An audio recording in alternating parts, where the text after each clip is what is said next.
Hello my dear students, कैसे हो आप सब। उम्मीद करती हूँ आप अच्छे होंगे। आज हम करेंगे अपनी हिंदी पाठ्य पुस्तक मल्हार से पाठ 13 के प्रश्न उत्तर। पाठ 13 पेड़ की बात। इस पाठ के एक्सप्लेनेशन हमने दो भाग में की है, भाग 1 और भाग 2। अगर आपने अभी तक वो वीडियो नहीं देखी है तो प्लीज देखिए। भाग 1 और भाग 2 में पाठ की एक्सप्लेनेशन के साथ साथ शब्दार्थ भी हैं। तो इस पाठ के माध्यम से हमने समझा कि लेखक जगदीश चंद्र बसु, जो कि एक बहुत ही प्रसिद्ध वैज्ञानिक थे, उन्होंने हमें इस पाठ के माध्यम से पेड़ों के महत्व को बताया है कि किस तरह से एक नन्हा सा पौधा छोटे से बीज से बाहर आता है, स्वयं अपना भोजन बनाता है, किसी पर आश्रित नहीं होता है। छोटी छोटी पत्तियां निकलती हैं जिसमें फल और फूल लगते हैं। हमारे द्वारा छोड़ी गई जहरीली गैस को वृक्ष ले लेते हैं और इसे हमें शुद्ध बनाकर देते हैं।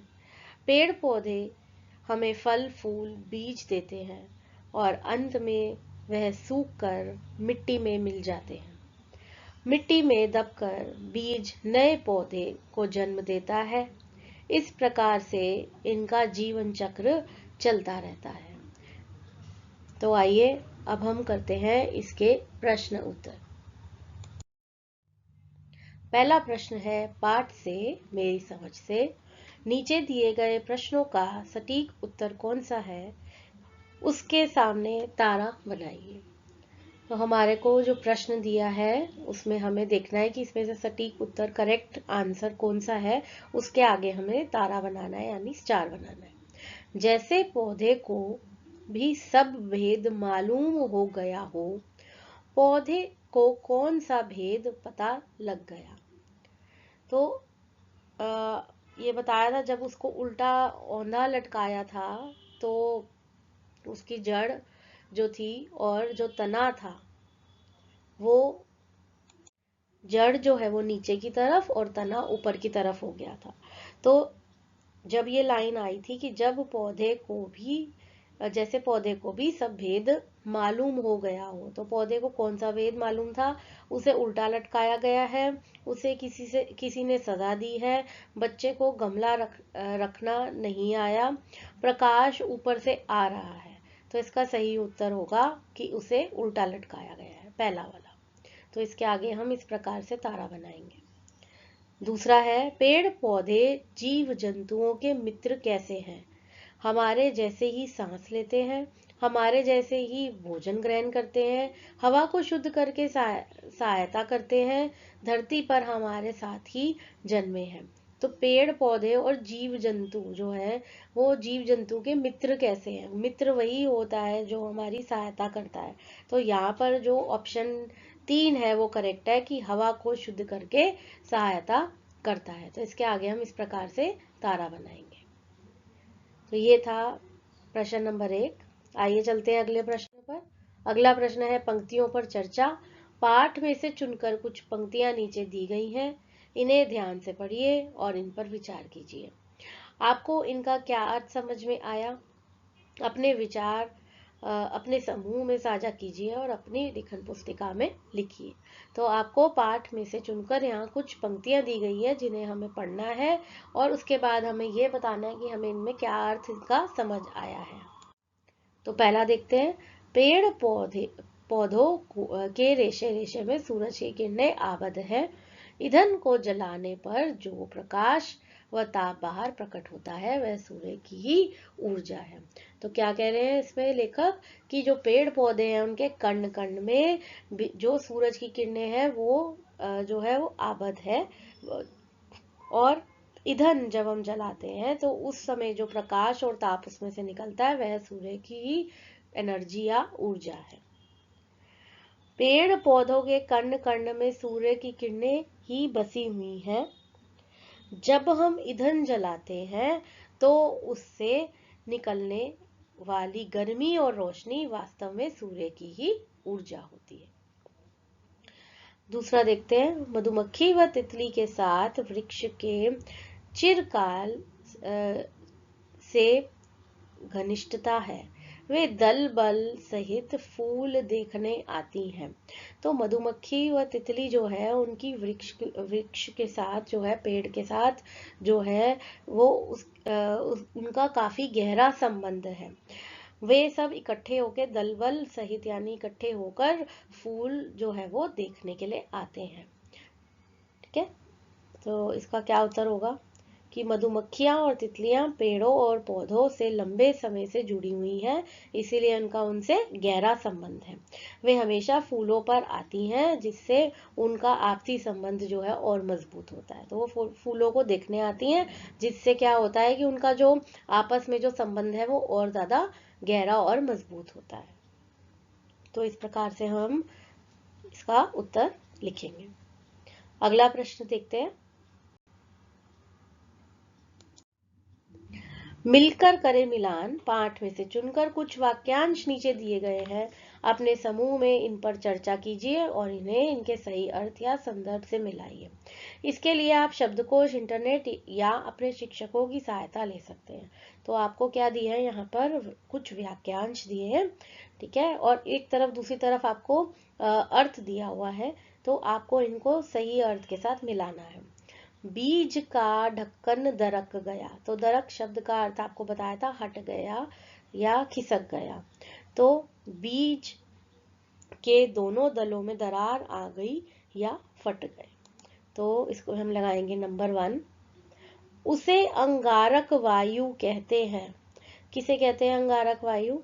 ये आपको मालूम है कि सांस छोड़ने पर निकलने वाली वायु कार्बन डाइऑक्साइड। तो कार्बन डाइऑक्साइड को हम क्या कहते हैं? अंगारक वायु। पत्ते सूर्य ऊर्जा के सहारे अंगारक वायु से अंगार निषेच कर डालते हैं।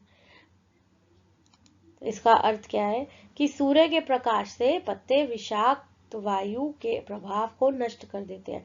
विषाक्त कौन सी होती है? जहरीली हवा, जहरीली वायु। प्रकाश ही जीवन का मूल मंत्र है।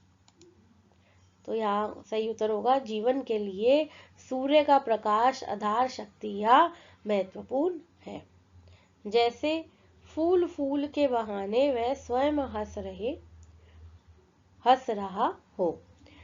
तो इसका सही उत्तर है कि अपनी संपन्नता और भावी पीढ़ी की उत्पत्ति से प्रसन्न संतुष्ट होना। इस अरूप उपादान से किस तरह ऐसे सुंदर फूल खिलते हैं। मटमैली मिट्टी और विषाक्त वायु से सुंदर सुंदर फूलों में परिवर्तित होते हैं। तो इस प्रकार से हम इसे पूरा करेंगे। मिलकर करें मिलान, जहां पर व्याख्यांशों को और उनके अर्थों के साथ मिलाना है। अगला प्रश्न देखते हैं। सोच विचार के लिए पाठ को एक बार फिर से पढ़िए, पता लगाइए और लिखिए। बीज के अंकुरित होने में किस किस का सहयोग मिलता है? देखिए, बीज के अंकुरित होने में मिट्टी, पानी, पर्णहरित जो पत्तियां जो होती हैं, जो हरी पत्तियां होती हैं उन पे जो हरा रंग होता है वो, सूरज की रोशनी, हवा का सहयोग होता है। पौधे अपना भोजन कैसे प्राप्त करते हैं? पौधे जो है वो अपना जो भोजन है वो कैसे प्राप्त करते हैं?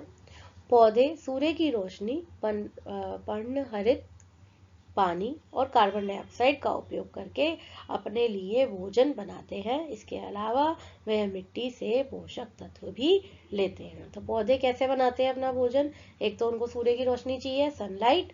पर्णहरित यानी जो पत्तियों के ऊपर जो हरा रंग होता है वो, पानी, वाटर, और कार्बन डाइऑक्साइड गैस जो है वो, इसके उपयोग से वो भोजन जो है वो बनाते हैं।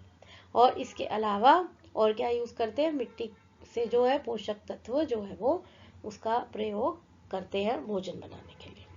ठीक है, तो इस प्रकार से इसका उत्तर लिखेंगे हम। चलिए अगले प्रश्न की ओर बढ़ते हैं। अगला प्रश्न है प्रवाह चार्ट। बीज से बीज तक की यात्रा का आरेख पूरा कीजिए। तो ये हमें चार्ट जो है ये भरना है कि बीज से बीज तक की यात्रा का हमें जो चार्ट दिया है इसको हमें पूरा करना है। देखिए पहला है बीज। बीज के बाद क्या होता है? अंकुर फूटता है। अंकुर फूटने के बाद वह पौधा बनता है। पौधे पर पत्ते आते हैं। उसके बाद कली बनती है। कली से वह फूल बन जाता है। फूल के बाद फल बनता है और फल के बाद फाइनली दोबारा बीज बन जाता है। ठीक है, तो इस प्रकार से इसे पूरा करना है। बीज, अंकुर, पौधा, पौधे से पत्ता, कली, फूल, फल और फिर बीज। आइए चलते हैं अगले प्रश्न की ओर। अगला प्रश्न है शब्दों के रूप। नीचे दिए गए चित्र को देखिए। यहाँ मिट्टी से जुड़े कुछ शब्द नीचे दिए गए हैं जो उसकी विशेषता बता रहे हैं। अब आप पेड़, सर्दी, सूर्य जैसे शब्दों की विशेषता बताने वाले शब्द बॉक्स बनाकर लिखिए। तो देखिए जैसे यहाँ पे मिट्टी दिया हुआ है ना, मिट्टी के लिए इन्होंने कुछ विशेषण शब्दों का प्रयोग किया है, जैसे कि चिकनी मिट्टी, नम मिट्टी, भुरभुरी मिट्टी, काली मिट्टी, रेतीली मिट्टी, उपजाऊ मिट्टी। तो इसी तरह पेड़ के लिए, सूर्य के लिए और सर्दी के लिए हमें कुछ विशेषण शब्दों का प्रयोग करना है। तो आइए देखते हैं हम कैसे लिख सकते हैं इसे। देखिए पेड़ के लिए हम क्या विशेषण शब्द प्रयोग कर सकते हैं? बड़ा पेड़, हरा पेड़, मोटा पेड़, छोटा पेड़, छायादार पेड़, फलदार पेड़।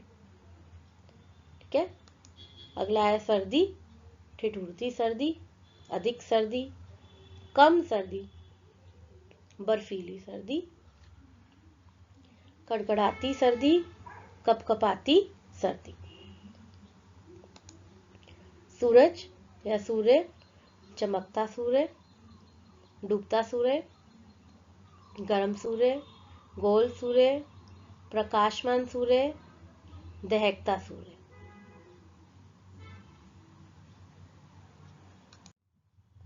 पाठ से आगे मेरे प्रिय।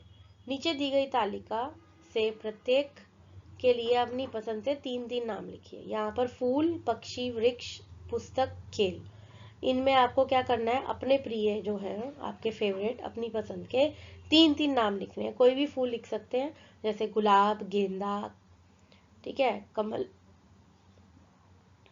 पक्षी में तोता, मैना, चिड़िया। वृक्ष में आम, पीपल। ठीक है, तो इस प्रकार से हमें इसे भरना है। देखिए पहला क्या है? फूल में गुलाब,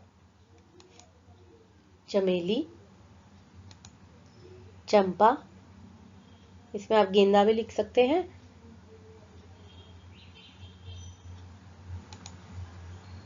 पक्षी में मोर, तोता, मैना। वृक्ष आम, जामुन, पीपल। पुस्तक मल्हार, पूर्वी,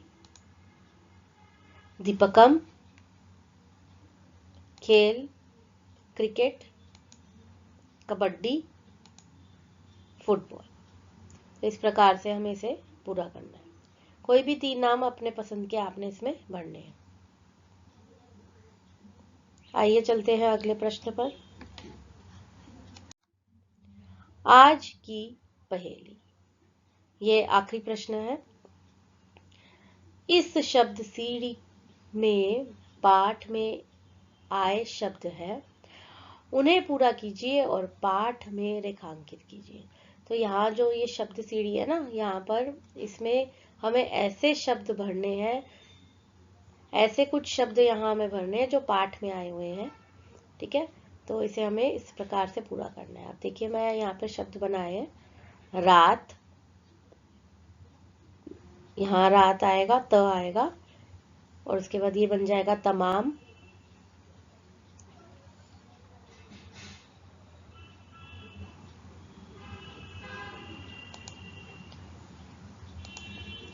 यहाँ आ जाएगा ना त, इस प्रकार से रात। यहाँ आ जाएगा तमाम, ठीक है। ये बन जाएगा ममता, ठीक है। ये बन जाएगा ताप, फिर ये बन जाएगा पल्लव, पल्लवित शब्द था ना पल्लव। ये हो जाएगा वसंत, ये बन गया आपका तना, ये बनेगा नाम, ये बन जाएगा मजबूत, इस प्रकार से, ये देखिए मजबूत, ठीक है। यहाँ बन जाएगा शब्द तरल, तरल पदार्थ पढ़े थे ना, लिक्विड, तरल पदार्थ। ये शब्द बनेगा लटक, और यहाँ बन जाएगा ये क से कथा, ठीक है। तो इस प्रकार से ये शब्द सीढ़ी आपको पूरी करनी है, और इसमें हमें वही शब्द लेने हैं जो पाठ में आए हैं। तो आज के लिए इतना ही। उम्मीद करती हूँ आपको मेरी वीडियो पसंद आई होगी। इसका भाग 1 और भाग 2 जरूर देखिएगा, जो कि शब्दार्थ के साथ है। अब मिलूंगी आपसे अपनी अगली वीडियो में, तब तक के लिए good bye, take care and all the best for your exams.